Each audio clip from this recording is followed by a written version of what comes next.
and I just taught the people how to minister to one another and how to pray for one another, pray the prayer of faith, and see miracles happen in their lives. And we saw some amazing things happen, and a number of them received healing, and it was very, very exciting. And so everybody was, very encouraged, and just, feeling like, I can do this. I can pray and see answers to my prayer. So we were in sort of that frame of mind when the phone call came, and Ray, our missionary, said, Mary has just called and she's downtown, she's drunk, and she really, really wants to come. So he went, picked her up, and brought her to the service.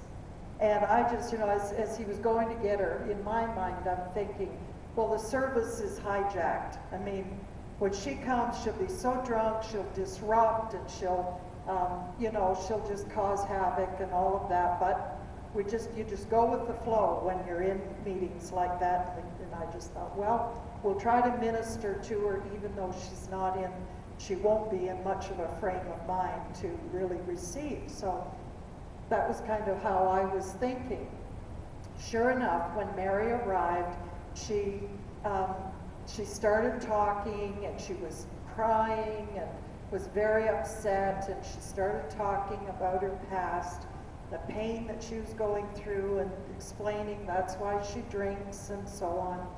And then she got out a little book, and for a young woman who has been through all that she's been, she's very, very intelligent, and she's actually a very good writer. And so she sort of, we would call it journaling.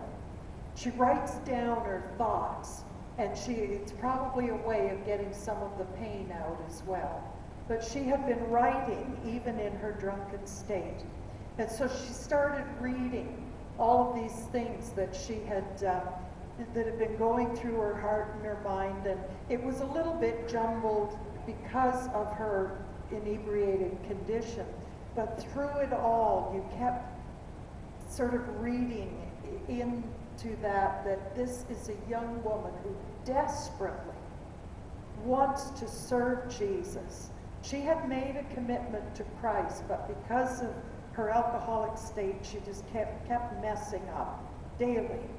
And she desperately wanted to know Jesus in an intimate way. She wanted to have freedom from her condition and all of that, and you just read that in her notes. And yet she was talking about her pain. Now you remember, I had just finished teaching the others how they can minister to one another. And so the Lord brought the scripture to my mind in Jeremiah 29:11 that says, I know the thoughts I have towards you, thoughts to bless you and not to harm you, thoughts to give you a hope and give you a future. And I said to Mary, do you know what I notice about that verse more than anything else? There's absolutely nothing in there about the past. Because when God thinks about you, He's not looking at your past. He's not looking at shame and guilt and all of the things that you are feeling right now. But what He's looking at is who you are going to be. And He's got potential and destiny for you that you can't even dream of if you'll just completely let Him take over your life. And so, I was doing that. Well, in the midst of it, one of these women that I'd just been ministering to, she just pulled her chair up right in front of Mary, and she looked Mary right in the eyes, and she said, Mary, I have experienced absolutely everything you have. I was used like that when I was a young girl. I felt that pain. I had that kind of desperation. And yes, I was a drunk too. And I tried to drown it in alcohol. And she went on and just reiterated everything that Mary had just told us. But she said, you know what the difference is? One day, I just made up my mind. Devil, you can't cross this line anymore. She said, I just decided I'm a child of God. I'm God's property, and I'm sick and tired of the devil doing this to me and giving me all this condemnation and guilt. And she preached to Mary. And she said, Mary, if he can do it for me, he can do it for you. And it's time for you to just make up your mind. You're not going to act like this anymore. You're not going to let the devil have control of your life. Well, it kind of took Mary by surprise. And she just almost sobered up a little bit at that point. But something clicked in her heart. And I believe that from this day forward, Mary is going to be a different person. And daily, as they pour into her and encourage her and help her through her problems, I believe Mary's got an amazing destiny. Well, Mary's story is one of hundreds and hundreds and hundreds that we've had the privilege of ministering to. And I just believe that God has an amazing revival that will break forth in the Arctic. We've seen it in many of the northern villages around the Keewatin area and up on Baffin Island and in Arctic Quebec. There are churches there that are so on fire for God that with hundreds of people in the community that are serving God faithfully and victoriously.